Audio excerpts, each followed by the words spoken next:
Live Tim को हमेशा के लिए छोड़कर जा रही थी। जैसे ही उसने घर का दरवाजा खोला, उसके सामने एक बिल्कुल काली दीवार थी। उस दीवार को देखकर लिव और टिम बहुत कंफ्यूज हो गए। फिर उन्होंने घर की सभी खिड़कियां और दरवाजे चेक किए, लेकिन हर जगह वही काली दीवार थी। लिव ने अपना फोन चेक किया, लेकिन नेटवर्क और वाईफाई दोनों गायब थे। लिव ने एक ड्रॉर से ड्रिल मशीन निकाली और दीवार पर चलाई, पर ड्रिल दीवार के अंदर नहीं गई। दीवार पर एक भी स्क्रैच नहीं आया, उल्टा ड्रिल का टिप गर्म होकर जलने लगा। लिव ने बाकी दीवारों पर भी ड्रिल चलाई, लेकिन कहीं भी नहीं चली। अब लिव और टिम घर में फंस गए थे। तभी उन्हें चीखों की आवाज सुनाई दी। वो आवाज सुनकर वे किचन में गए। किचन की दीवार पर जब ड्रिल चलाई तो दीवार के पार छेद हो गया और दूसरी तरफ उनके पड़ोसी खड़े मिले, जो उन्हीं की तरह बहुत परेशान थे। लिव ने आना को हौसला देने की कोशिश की। इसी दौरान टिम ने किचन का नल चेक किया और उसे एहसास हुआ कि वहाँ से पानी नहीं आ रहा। उसने फिर घर के बाकी नलों को चेक किया और पता चला कि घर के किसी भी नल से एक बूंद भी पानी नहीं आ रहा। परेशान टिम लॉन्ज में काफी देर तक अकेला बैठा रहा। तभी उसने कुछ अजीब नोटिस किया। ब्लैक वॉल के साथ एक छोटी सी मेटल चिप चिपकी हुई थी। उसे एहसास हुआ कि यह दीवार मेटल ऑब्जेक्ट्स को अपनी ओर खींच रही है। उसने तुरंत लिव को बुलाया और दोनों ने मिलकर घर के सारे मेटल ऑब्जेक्ट्स इकट्ठा किए और उन्हें ब्लैक वॉल पर चिपका दिया। अब वे मैग्नेटिक ऑब्जेक्ट्स के साथ दीवार पर एक्सपेरिमेंट करने लगे। अचानक सारे मेटल ऑब्जेक्ट्स जोर जोर से वाइब्रेट करने लगे और फिर एकदम से दीवार से बहुत तेजी से निकल गए, जैसे किसी ने उन्हें बाहर की तरफ जबरदस्ती फेंका हो। अब रात होने को आ गई थी, लेकिन काली दीवार वहीं की वहीं खड़ी थी। टिम और लिव थोड़ी देर स्नैकिंग कर रहे थे, तभी उन्हें मार्विन की जोर जोर से चीखें सुनाई दी। उन्होंने किचन में बने छोटे होल से बहुत जोर से आवाज लगाई, लेकिन कोई रिस्पॉन्स नहीं आया।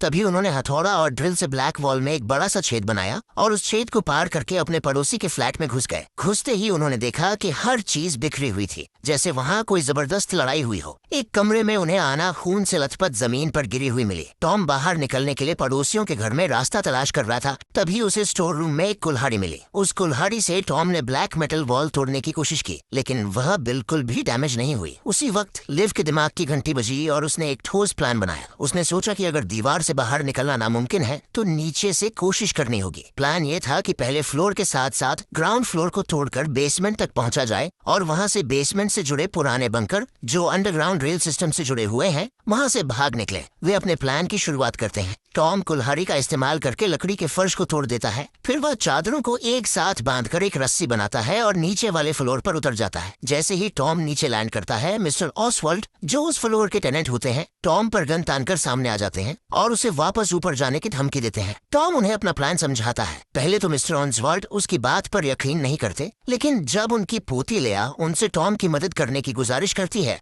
तो उनका दिल पिघल जाता है और वे टॉम को नीचे जाने की इजाजत दे देते हैं। अब मार्विन सेकंड फ्लोर को कुल्हाड़ी से तोड़ रहा होता है। इसी दौरान बाकी सब ऊपर इंतजार कर रहे होते हैं। तभी टॉम नोटिस करता है कि गिरे हुए मलबे के बीच एक स्मोक अलार्म के अंदर एक छुपा हुआ कैमरा लगा हुआ है, जो कि मकान मालिक मिस्टर फ्राइडमैन ने हर फ्लोर पर सीक्रेटली इंस्टॉल किया हुआ है। इसके बाद वे घर में लगे बाकी स्मोक अलार्म्स को चेक करते हैं और हैरानी की बात ये होती है कि सभी के अंदर हिडन कैमरे लगे होते हैं। लिव सजेस्ट करती है कि क्यों न सीधे मकान मालिक से इस बारे में पूछताछ की जाए। फिर लिव बताती है कि मिस्टर फ्राइडमैन मिस्टर ऑसवाल्ड के पड़ोसी हैं। तो टॉम एक बार फिर कुल्हाड़ी से दीवार में एक छेद बनाता है और वह लिव, मार्विन और आना के साथ मिस्टर फ्राइडमैन के घर में घुस जाते हैं। थोड़ी देर ढूंढने के बाद उन्हें एक कमरे में मिस्टर फ्राइडमैन की लाश मिलती है, जिनके हाथ कटे हुए होते हैं। उस खौफनाक मंजर को देखकर सबका दिल दहल जाता है। उस लाश के पास ही मिस्टर फ्राइडमैन का फोन पड़ा होता है, जिसमें ब्लैक वॉल की कुछ तस्वीरें होती हैं। हार्विन जोरदार तरीके से कुल्हाड़ी को फर्श पर मारता है और अचानक फर्श टूट जाता है, जिससे टॉम, हार्विन और एक्स नीचे गिर जाते हैं। बाकी सब लोग जल्दी से सीढ़ियों से नीचे उतरते हैं। अचानक उनके सामने एक आदमी आता है जो खुद को यूरी बताता है। वह कहता है कि वह अपने दोस्त एंटोन से मिलने आया है। फिर यूरी उन्हें बताता है कि एक जहर पॉइजन चारों तरफ फैल रहा है और उसी से बचने के लिए ये ब्लैक वॉल्स बनाई गई हैं। जब एंटोन के बारे में पूछा जाता है तो यूरी सभी को एक कमरे में ले जाता है, जहां एंटोन बिस्तर पर बेहोश और निष्क्रिय पड़ा होता है। यूरी सबको कहता है कि एंटोन की प्राकृतिक मौत हुई है। इस वक्त सब लोग लिया को छोड़कर कमरे से बाहर चले जाते हैं। लिया एंटोन के कमरे में ब्लैक वॉल से जुड़े नोट्स पढ़ने में दिलचस्पी लेती है। कुछ समय बाद यूरी कमरे में आता है, लिया को गुड लक विश करता है और एक सस्पिशियस स्माइल देते हुए कमरे से बाहर चला जाता है। इसी दौरान बाकी लोग आखिरी फ्लोर को भी कुल्हाड़ी से तोड़कर बेसमेंट तक पहुंच जाते हैं। उनके दिल में उम्मीद की एक किरण जगती है और वे आखिरी ताला तोड़ते हैं, लेकिन जैसे ही दरवाजा खुलता है वहाँ एक और काली दीवार होती है। ये देखकर सब लोग अपना आपा खो देते हैं। गुस्से में आग बबूला हार्विन मिस्टर ऑसवाल्ड की गन छीनकर ब्लैक मेटल वॉल पर गोलियां चला देता है, लेकिन वो गोलियां तेज रफ्तार से उल्टी दिशा में वापस आकर उन पर बरसने लगती हैं। सब लोग तुरंत नीचे झुक जाते हैं, लेकिन मिस्टर ऑसवाल्ड इतनी जल्दी झुक नहीं पाते और कुछ गोलियां उन्हें लग जाती हैं। मिस्टर ऑसवाल्ड का खून बहने लगता है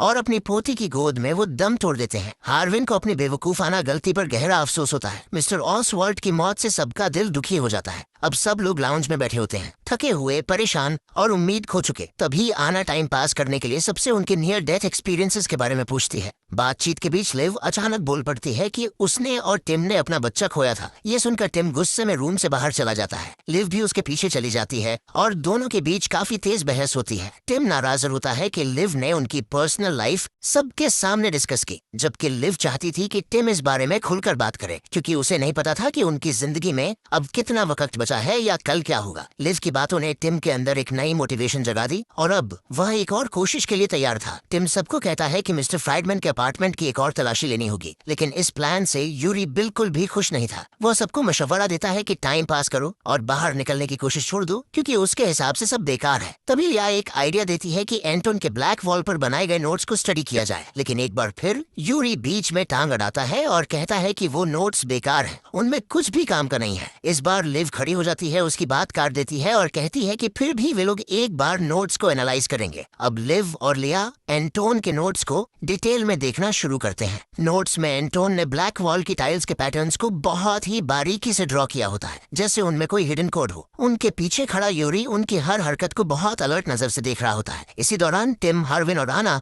मिस्टर फ्राइडमैन के अपार्टमेंट की तलाशी ले रहे होते हैं। वहाँ टिम नोटिस करता है कि एक दीवार की शक्ल में एक छुपा हुआ दरवाजा है, जो पहली नजर में सिर्फ एक वॉल लगता है, लेकिन जब उसे नॉक किया जाए तो पता चलता है कि पीछे बहुत बड़ी स्पेस है। टिम को समझ नहीं आता कि उस हिडन डोर को कैसे खोला जाए। तभी हार्विन एक ड्रॉर खोलता है, जिसमें उसे एक छोटी सी डिवाइस मिलती है जो किसी रिमोट जैसी लग रही होती है। उस पर कुछ नंबर्स डिस्प्ले हो रहे होते हैं। हार्विन उन नंबरों को प्रेस करता है और तुरंत दरवाजे से एक अजीब सी मैकेनिकल आवाज आती है। टिम समझ जाता है कि यही डिवाइस उस डोर की चाबी है और इसका पासवर्ड इन नंबर्स के कॉम्बिनेशन में छुपा है। टिम फौरन आना को फ्लोर लाने के लिए कहता है। उधर दूसरी तरफ लिव और लिया एंटोन के नोट्स से काफी वैल्यूएबल जानकारी हासिल कर रही होती है, जो देखकर यूरी परेशान और अलर्ट हो जाता है। टिम फ्लोर की मदद से कोड के 4 अक्षर खोज लेता है, जिससे सैकड़ों संभावित कॉम्बिनेशन घटकर सिर्फ 24 ऑप्शंस रह जाते हैं। आना बाकी लोगों को बुलाने के लिए एंटोन के कमरे में जाती है। वहाँ से लिव और यूरी आना के साथ टिम के पास आने लगते हैं, लेकिन लिया पीछे रुक जाती है नोट्स को और गहराई से पढ़ने के लिए। इस बीच हार्विन और टिम अलग अलग कोड कॉम्बिनेशन ट्राई कर रहे होते हैं और आखिरकार वे सही कॉम्बिनेशन ढूंढ निकालते हैं। दरवाजा एक मेटल क्लिक के साथ अनलॉक हो जाता है। टिम और हार्विन उस छिपे हुए दरवाजे के अंदर जाते हैं, जहां उन्हें एक हिडन कंट्रोल रूम मिलता है। वहां दर्जनों कैमरे हर अपार्टमेंट की गतिविधि रिकॉर्ड कर रहे होते हैं। हर स्क्रीन पर लाइव फीड चल रही होती है, जिसमें अपार्टमेंट्स के अलग अलग कोने नजर आ रहे होते हैं। टिम हैरान होकर अपने अपार्टमेंट की रिकॉर्डिंग प्ले करता है। रिकॉर्डिंग में साफ दिखाई देता है कि ब्लैक वॉल धीरे धीरे स्मोक जैसे कणों से बन रही है और खिड़की के पास आकर चिपक रही है, जैसे कोई लिविंग ऑर्गेनिज्म हो। ये देखकर सबकी आंखें फटी रह जाती हैं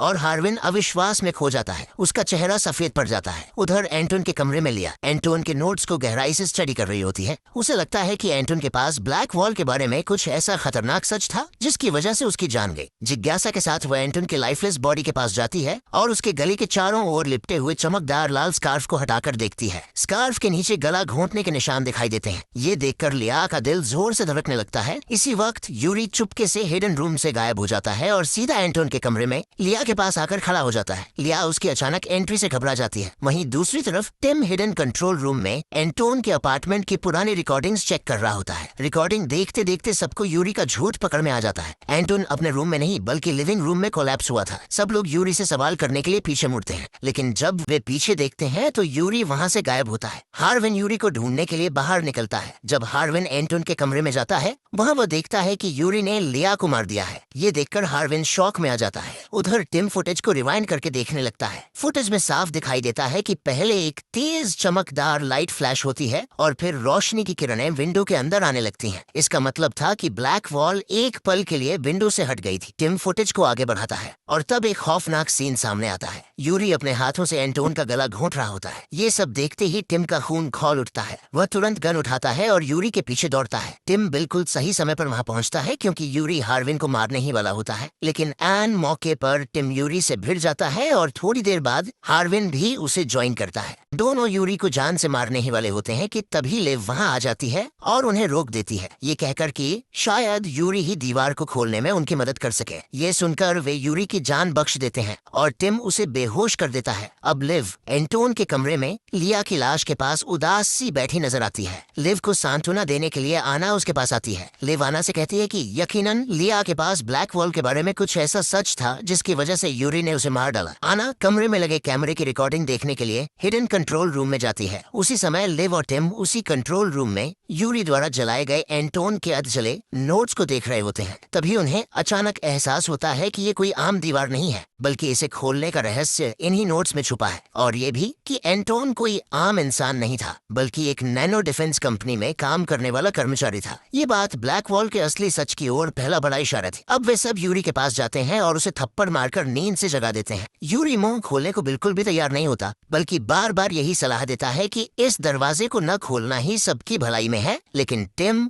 उसे धमकी देता है कि वह दीवार खोलने का तरीका बताए। टिम चीख कर यूरी से कहता है कि उसके पास सिर्फ दो रास्ते हैं। पहला, वह कोड बता दे जिससे दीवार खुलती है, और दूसरा, वह उसे गोली मार देगा। टिम यूरी को डराने के लिए उसके कानों के पास गोली चला देता है, लेकिन यूरी जरा भी नहीं घबराता। तब यूरी उन्हें बताता है कि यह दीवार दुनिया के किसी भी प्रकार के हमले से बचाने के लिए बनाई गई है, लेकिन किसी को इस पर विश्वास नहीं होता। फिर यूरी एक ऐसी बात कहता है जिससे मार्विन आपा खो बैठता है। यूरी कहता है कि दिन के अंत में मार्विन ही सबको मरवाएगा। ये सुनकर मार्विन आगब बोला हो जाता है और यूरी को पीटने लगता है। वह चिल्लाता है, तूने उसी शख्स को मार डाला जो हमें यहाँ से बाहर निकालना चाहता था। टिम मार्विन को शांत करने की कोशिश करता है। तभी अना कमरे में आती है और बताती है कि उसे सीसीटीवी फुटेज में कुछ मिला है। वे सब एक गुप्त कमरे में जाते हैं और एंटनी की कई घंटों की प्रोग्रामिंग की रिकॉर्डिंग देखते हैं। टिम तुरंत एंटनी का फोन मंगवाता है और उसे चार्जिंग पर लगाता है। जैसे ही मोबाइल चालू होता है, टिम को एहसास होता है कि वह अब तक एक गलत फहमी में था। ये कोई इंटरवल कोड नहीं, बल्कि एक ऑप्टिकल कोड था जो मोबाइल के जरिए दीवार को अनलॉक कर सकता था। लिव, अना और टिम इस निष्कर्ष पर पहुंचते हैं कि मोबाइल फोन चाबी है, दीवार दरवाजा है और लाइट ताला है। टिम एक मोबाइल में ब्लैक वॉल को पढ़ने वाला एक सॉफ्टवेयर इंस्टॉल करता है और तीनों उस काली मैग्नेटिक दीवार के पास जाते हैं। टिम उस ऐप से दीवार को स्कैन करता है। मोबाइल स्क्रीन पर 4 बड़े स्क्वायर चमकने लगते हैं। जैसे ही वह किसी स्क्वायर को छूता है, मोबाइल की फ्लैशलाइट अलग अलग तीव्रता और समय के साथ चमकती है। ये देखकर वे सब चौंक जाते हैं। अचानक दीवार पर बनी टाइल्स की आकृति बदलने लगती है और दीवार हिलने लगती है। अना उस दीवार के पास जाती है और उसमें अपनी उंगली डालती है, जो दूसरी ओर से बाहर निकल आती है। फिर वो अपना पूरा हाथ अंदर डालती है, लेकिन अब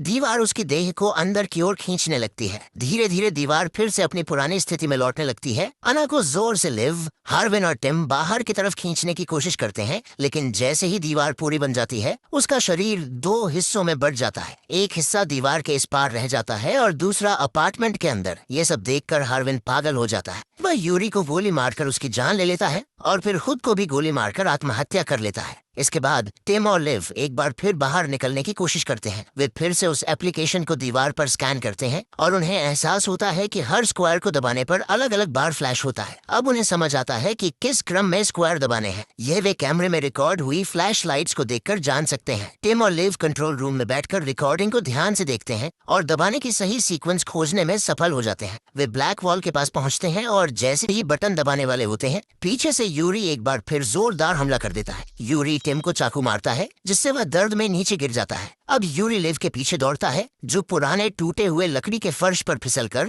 नीचे गिर जाती है। यूरी जैसे ही लिव को मारने बढ़ता है, पीछे से टिम हमला कर देता है और लिव को लेकर वहां से सुरक्षित भाग जाता है। यूरी अब भी पीछा नहीं छोड़ता। वह जिस कमरे में वे छुपे होते हैं, उसके दरवाजे पर चाकू मारता है और आखिरकार अंदर घुस आता है। टिम फिर एक बार उसे जोरदार लड़ाई करता है। इसी दौरान लिव दरवाजा खोल देती है। यूरी बस टिम की जान लेने ही वाला होता है कि पीछे से लिव आकर यूरी को मार देती है और टिम की जान बचा लेती है। अब वे दोनों वहां से भाग निकलते हैं। जब वे बाहर आते हैं तो ब्लैक वॉल में लिपटी इमारतों को देखकर खुद को संभाल नहीं पाते और जमीन पर गिर पड़ते हैं। लेकिन फिर टिम और लिव उठते हैं और पास खड़ी एक वैन को चलाकर उस जगह से दूर निकल जाते हैं।